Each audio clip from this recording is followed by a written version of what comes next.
ഓം നമോ ഭഗവതേ വാസുദേവായ.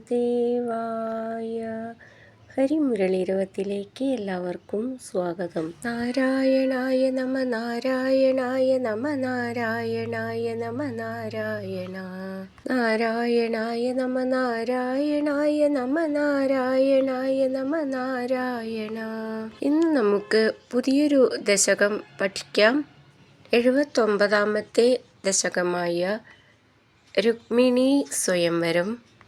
രുക്മിണിയെ ഭഗവാൻ സ്വയംവര പന്തലിൽ ചെന്ന് കൊണ്ടുപോരുന്നതാണ് ഈ ദശകത്തിൽ ഭട്ടതിരിപ്പാട് വർണ്ണിക്കുന്നത്. കഴിഞ്ഞ ദശകത്തിൽ നമ്മൾ കണ്ടു ഭഗവാൻ കൃഷ്ണൻ ബ്രാഹ്മണനോടൊത്ത് ദാരുകൻ കൊണ്ടുവന്ന തേരിൽ കുണ്ടീനത്തിലേക്ക് പുറപ്പെട്ടത്.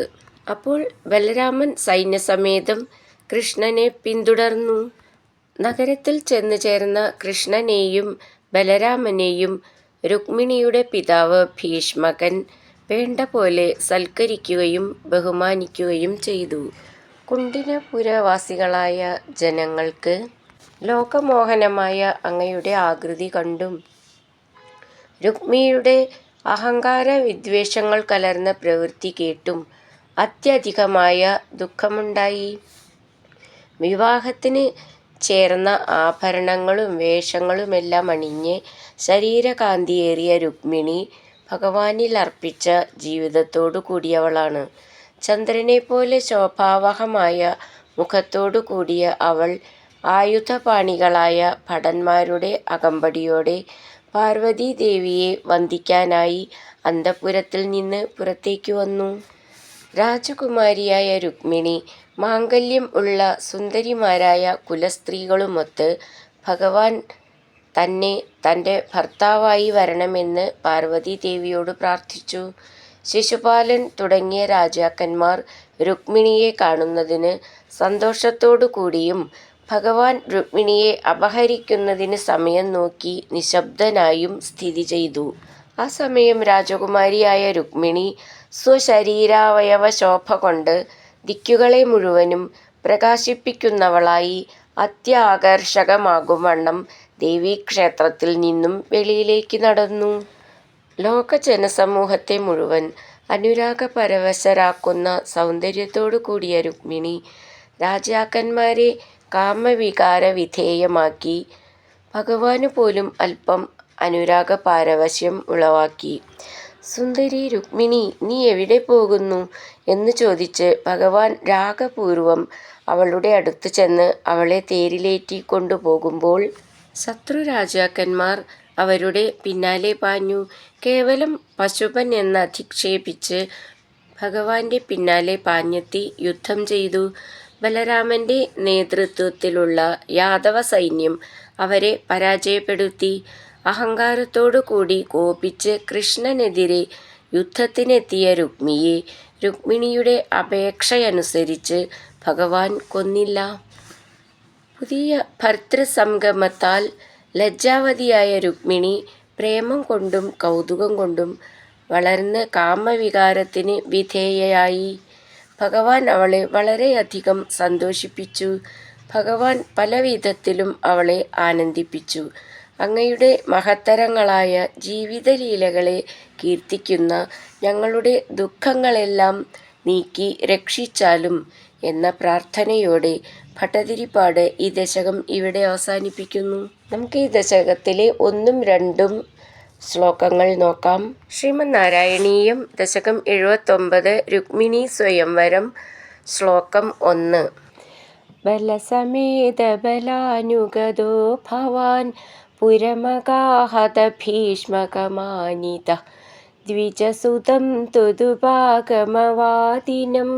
ധൃതരസാ തരസാ പ്രണനാമസാ. നമുക്ക് ഈ ശ്ലോകത്തിലെ വാക്കുകൾ പിരിച്ചിട്ട് അർത്ഥം നോക്കാം. ബലസമേത ബലാനുഗതോ ഭവാൻ പുരം അഗാഹത ഭീഷ്മക മാനിത ദ്വിജസുതം ത്വത് ഉപാഗമ വാദിനം ധൃതരസാ തരസാ പ്രണനാമ സാ. അർത്ഥം: ബലസമേത ബലാനുഗത, സൈന്യത്തോടു കൂടിയ ബലരാമനാൽ പിന്തുടരപ്പെട്ടവനായി ഭവാൻ അങ്ങ് ഭീഷ്മകമാനിത ഭീഷ്മകനാൽ ബഹുമാനിക്കപ്പെട്ടവനായി പുരം കുണ്ടിനപുരത്തെ അകാഹത പ്രവേശിച്ചു. സ അവൾ, അതായത് രുക്മിണി, ത്വതുപാഗമവാദിനം അങ്ങ് വന്നു എന്നറിയിച്ച ദ്വിജസുതം ബ്രാഹ്മണകുമാരനെ തരസ വേഗം ധൃതരസ സന്തോഷത്തോടുകൂടി പ്രണനാമ നമസ്കരിച്ചു. നമുക്ക് ഈ ശ്ലോകത്തിലെ വാക്കുകളിലെ അക്ഷരങ്ങളൊന്ന് നോക്കാം. ബലസമേത ബലാനുഗതോ, ബ എന്ന് മൃദുവായിട്ട് പറഞ്ഞാൽ മതി. ഭവാൻ, ഭ എന്നുള്ള അക്ഷരം നന്നായിട്ട് ഉറപ്പിച്ച് പറയണം. പുരം അഗാഹത, പുരമഗാഹത. ഭീഷ്മകമാനിത, അവിടെ വിസർഗം. ഭീഷ്മക, ഭീ എന്നുള്ള അക്ഷരം നന്നായിട്ട് ഉറപ്പിച്ച് പറയണം. ദ്വിജസുതം, ദ്വിനവള ചിഹ്നം വള്ളി, അതൊക്കെ ശ്രദ്ധിച്ചോളൂ. ത്വത് ഉപാഗമവാദിനം ചേർത്തിട്ട് ത്വതുപാഗമവാദിനം. ധൃതരസ, ധൃ എന്നുള്ള അക്ഷരം നന്നായിട്ട് ഉറപ്പിച്ച് പറയണം. തരസ പ്രണനാമ സാ. ബലസമേത ബലാനുഗതോ ഭവാൻ പുരമഗാഹത ഭീഷ്മകമാനിത ദ്വിജസുതം ത്വതുപാഗമവാദിനം ധൃതരസാ തരസാ പ്രണനാമ സാ. അടുത്തത് രണ്ടാമത്തെ ശ്ലോകം. ഭുവനകാന്തമവേക്ഷ്യ ഭവദ്വപുർനൃപസുതസ്യ നിശമ്യ ച ചേഷ്ടിതം വിപുലഖേദജുഷാം പുരവാസിനാം സരുദിതൈരുദിതൈരഗമന്നിശാ. നമുക്ക് ഈ ശ്ലോകത്തിലെ വാക്കുകൾ പിരിച്ചിട്ട് അർത്ഥം നോക്കാം. ഭുവനകാന്തം അവേക്ഷ്യ ഭവത് വപുർ നൃപസുതസ്യ നിശമ്യ ച ചേഷ്ടിതം വിപുല ഖേദജുഷാം പുരവാസിനാം സരുദിതൈർ ഉദിതൈർ അഗമത് നിശാം. അർത്ഥം: ഭുവനകാന്തം അത്യധികമായ സൗന്ദര്യത്തോടു കൂടിയ ഭവത് വപു അങ്ങയുടെ ശരീരം അവേക്ഷ്യ കണ്ടിട്ടും നൃപസുതസ്യ ഭീമരാജപുത്രനായ രുക്മിയുടെ ചേഷ്ടിതം വിദ്വേഷകൃത്യം നിശമ്യ ച കേട്ടിട്ടും വിപുലഖേദജുഷാം വലിയ ദുഃഖത്തോടു കൂടിയവരായിത്തീർന്ന പുരവാസിനാം കുണ്ടിന നഗരവാസികൾക്ക് സരുദിതൈ കരച്ചിലു കലർന്ന ഉദിതൈ വാക്കുകളോടു കൂടിയ നിശ രാത്രി അഗമത് പോയതായിത്തീർന്നു. നമുക്ക് ഈ ശ്ലോകത്തിലെ വാക്കുകളിലെ അക്ഷരങ്ങൾ നോക്കാം എങ്ങനെ ചൊല്ലാന്നും. ഭുവനകാന്തം അവേക്ഷ്യ ഭവത് വപുർ നൃപസുതസ്യ. ഭുവനകാന്തം എന്നുള്ളതിൻ്റെ ഭൂന്ന് നന്നായിട്ട് ഉറപ്പിച്ചിട്ട് പറയണം. അവേക്ഷ്യ ക്ഷ്യ എന്നുള്ള അക്ഷരം ഉറപ്പിച്ച് പറയാനുള്ളതാണ്. ഭവത് വപുർ നൃപസുതസ്യ, ഭ എന്നുള്ള അക്ഷരം നന്നായിട്ട് ഉറപ്പിച്ച് പറയണം. നിശമ്യ ച ചേഷ്ടിതം വിപുലഖേദജുഷാം, ഖേദ എന്നുള്ളതിൻ്റെ ഖേന്ന് നന്നായിട്ട് ഉറപ്പിച്ച് പറയണം. പുരവാസിനാം സരുദിതൈർ ഉദിതൈർ അഗമത് നിശാം. ചേർത്ത് ചൊല്ലുമ്പോൾ സരുദിതൈരുദിതൈരഗമന്നിശാ. ഭുവനകാന്തമവേക്ഷ്യ ഭവദ്വപുർനൃപസുതസ്യ നിശമ്യ ച ചേഷ്ടിതം വിപുലഖേദജുഷാം പുരവാസിനാം സരുദിതൈരുദിതൈരഗമന്നിശാ.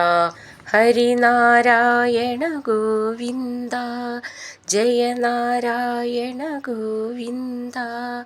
ഹരിനാരായണ ജയ നാരായണ ഗോവിന്ദ ഗോവിന്ദ ഗോവിന്ദ.